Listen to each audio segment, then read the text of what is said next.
Kisah horor diganggu genderuwo di desa. Aku akan membacakan untuk kalian.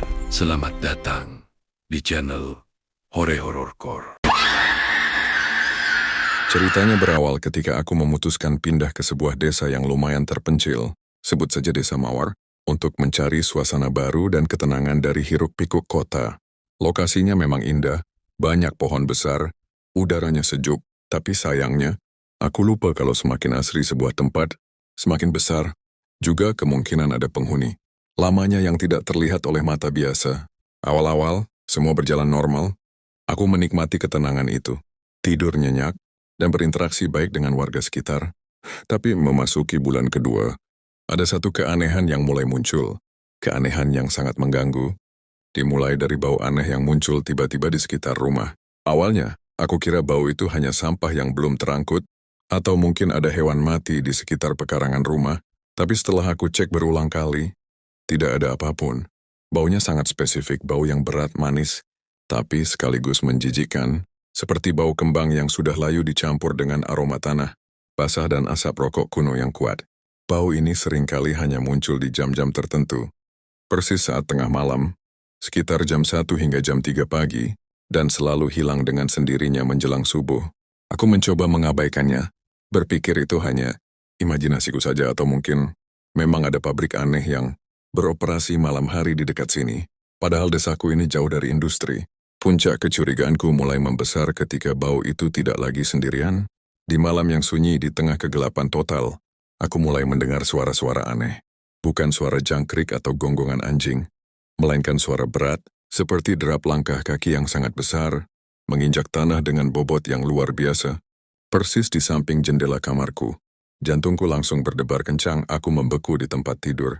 Logikaku mengatakan itu mungkin saja sapi atau kerbau yang lepas. Tapi langkahnya terlalu teratur, terlalu berat, dan anehnya, tidak ada suara napas hewan sama sekali.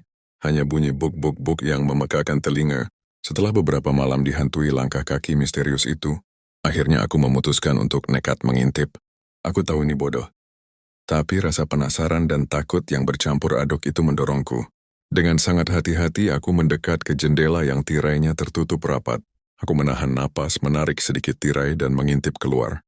Dan disitulah aku melihatnya, bayangan yang sangat besar, jauh melebihi ukuran manusia normal, berdiri tegak di depan pohon mangga yang usianya sudah puluhan tahun. Persis di samping sumur tua milik tetangga yang sudah lama tidak dipakai. Sosok itu sangat tinggi, hitam pekat, bahkan tidak memantulkan cahaya sedikit pun dari lampu jalan yang agak jauh. Aku tidak bisa melihat detail wajahnya, tapi posturnya benar-benar mengerikan, sangat lebar dan berotot, seolah dia adalah raksasa yang terbuat dari kegelapan murni. Saking terkejutnya, aku langsung menjatuhkan tirai itu kembali, dan kembali ke tempat tidur. Tubuhku gemetar hebat. Malam itu aku tidak tidur sedikit pun, hanya menangis dalam diam, bertanya-tanya makhluk apa yang sedang mengincar kediamanku ini. Aku yakin sekali, inilah sosok genderuwo yang sering diceritakan turun-temurun oleh warga desa. Kalian pasti bertanya kenapa dia menggangguku. Aku tidak pernah melakukan ritual aneh atau menebang pohon keramat. Tapi, menurut cerita yang kudengar belakangan dari beberapa sesepuh desa, genderuwo ini adalah makhluk teritorial yang sangat kuat, dan dia mungkin merasa terganggu dengan kehadiran penghuni baru yang tinggal sendirian di rumah ini. Konon rumah yang kutempati ini memang sudah lama kosong dan letaknya lumayan dekat dengan area keramat di ujung desa. Sejak aku melihatnya, gangguan itu semakin intens, tidak hanya berupa bau dan suara, tapi juga sentuhan fisik yang nyata, sungguh mengerikan. Ada satu malam yang tidak akan pernah kulupakan seumur hidup. Saat itu aku sedang tidur terlentang, dan tiba-tiba aku merasakan sensasi tindihan yang sangat kuat. Ini bukan sekadar ketindihan biasa. Rasanya seperti ada beban ratusan kilogram menekan dadaku, membuatku sulit bernapas. Aku berusaha berteriak, tapi suaraku tercekat yang keluar hanya erangan kecil. Dan di tengah kegelapan itu, aku mencium bau belerang yang sangat kuat. Lalu aku merasakan hembusan napas yang panas dan berat di telingaku, disusul dengan suara tawa berat yang bergemuruh, tawa yang sangat menyeramkan dan memprovokasi. Aku mencoba melawan, seluruh tenagaku kukerahkan, tapi badanku lumpuh total. Aku hanya bisa menangis dalam hati, memohon agar ini semua cepat berakhir. Tiba-tiba, aku merasakan sesuatu yang besar dan kasar menyentuh kakiku. mengusapnya perlahan. Saat itu juga air mataku tumpah. Aku tahu ini bukan mimpi. Makhluk itu sedang ada di kamarku, berdiri di samping tempat tidurku dan menyentuhku. Dalam keputusasaan aku mengingat semua doa yang kuhafal, melafalkannya sekuat tenaga dalam hati. Berulang kali, sampai akhirnya tekanan di dadaku itu perlahan-lahan menghilang, dan suara tawa itu menjauh, perlahan-lahan menghilang di telan keheningan. Pagi harinya, aku langsung berlari ke rumah salah satu sesepuh desa, seorang kiai yang dikenal sangat alim. Aku menceritakan semua yang kualami, dari bau langkah kaki, bayangan raksasa, hingga sentuhan di malam tindihan itu. Kiai itu mendengarkan dengan saksama. Wajahnya terlihat tenang tapi matanya memancarkan keseriusan. Beliau kemudian mengiyakan dugaanku, bahwa yang menggangguku adalah genderuwo, salah satu jenis makhluk astral yang paling kuat dan paling sulit diusir karena sifat teritorialnya yang sangat kental. Kiai itu memberikan beberapa amalan dan nasihat, menyarankan agar aku memperkuat ibadah, membersihkan diri, dan yang paling penting, tidak menunjukkan rasa takut secara berlebihan, karena ketakutan adalah bahan bakar bagi makhluk-makhluk seperti ini. Beliau juga memberikan semacam pagar gaib untuk rumahku, tapi beliau mengingatkan bahwa pagar itu hanya pertolongan, perlawanan sesungguhnya harus datang dari dalam diriku sendiri, dari kekuatan iman dan keberanian, untuk tidak terintimidasi oleh teror yang disebarkan makhluk itu. Sejak saat itu aku mencoba hidup berdampingan dengan ketakutan. Aku tahu, aku tidak bisa langsung kabur begitu saja dari desa ini, karena dia mungkin akan terus mengikutiku jika aku tidak menyelesaikan energi negatif ini.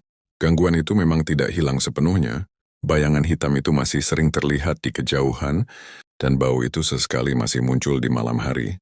Tapi kini aku sudah punya senjata untuk menghadapinya. Aku mulai rutin menyalakan lantunan ayat suci, membersihkan rumah secara fisik dan spiritual, dan berusaha menjaga pikiran agar tetap positif dan fokus pada hal-hal baik. Salah satu hal paling aneh yang dilakukan, genderuwo itu adalah bermain-main dengan benda. Pernah suatu pagi, aku mencari kunci rumahku yang selalu kuletakkan di gantungan dekat pintu, tapi kunci itu hilang. Setelah panik mencari ke seluruh rumah selama hampir 1 jam, aku menemukannya. Kalian tahu di mana? Kunci itu tersangkut di atas balok kayu atap yang tingginya 4 meter, di tempat yang mustahil dijangkau oleh manusia normal, tanpa tangga. Dia pasti mencuri dan memindahkannya hanya untuk menakut-nakutiku. Sungguh jahil tapi sangat menakutkan, menunjukkan betapa dekatnya dia denganku. Pengalaman ini mengajarkanku banyak hal tentang keberanian dan spiritualitas. Kadang kita merasa paling kuat, paling logis, paling modern, tapi begitu berhadapan dengan misteri yang melampaui nalar, kita kembali menjadi manusia yang sangat rapuh. Aku harus mengakui, makhluk hitam raksasa itu memang berhasil mengusik ketenangan dan bahkan hampir membuatku trauma dan depresi, tapi aku tidak boleh menyerah pada ketakutan itu. Karena kalau aku kalah, berarti aku membiarkan dia menguasai hidup dan rumahku. Sampai hari ini aku masih tinggal di desa itu, aku masih berjuang melawan rasa takut yang ditanamkan makhluk itu. Aku sudah belajar bahwa di balik keindahan dan ketenangan alam, selalu ada kisah, misteri dan makhluk tak kasat mata yang menunggu untuk berinteraksi dengan kita. Jadi bagi kalian yang mungkin pernah mengalami pengalaman serupa, tolong jangan pernah merasa sendirian, karena kita semua punya perjuangan melawan dimensi yang berbeda-beda, melawan energi negatif yang mungkin tidak kita sadari keberadaannya. Jadi itulah kisah nyataku saat diganggu oleh genderuwo di desa ini. Ini adalah pengalaman yang menguji mental, menguras emosi, dan benar-benar membuatku berpikir keras tentang kehidupan setelah kematian dan dimensi lain. Aku harap cerita ini bisa memberikan pelajaran bagi kalian bahwa kita harus selalu waspada dan menjaga kebersihan hati serta lingkungan. Kalau kalian suka dengan cerita horor dan misteri seperti ini, jangan lupa tinggalkan jejak di kolom komentar. Nah teman-teman semua, bagaimana pendapat kalian tentang kisahku ini? Apa kalian pernah mengalami tindihan atau melihat bayangan hitam raksasa seperti yang kualami? Coba deh, sharing pengalaman horor kalian di kolom komentar di bawah ya. Aku pasti akan baca semuanya. Jangan lupa juga untuk klik tombol like, share video ini ke teman-teman kalian yang suka cerita mistis, dan yang paling penting subscribe channel ini dan nyalakan notifikasinya supaya kalian enggak ketinggalan cerita-cerita seru lainnya dari aku. Sampai jumpa di video berikutnya, dan ingat, jaga diri kalian baik-baik, karena kita enggak pernah tahu siapa yang sedang mengawasi kita dari balik kegelapan.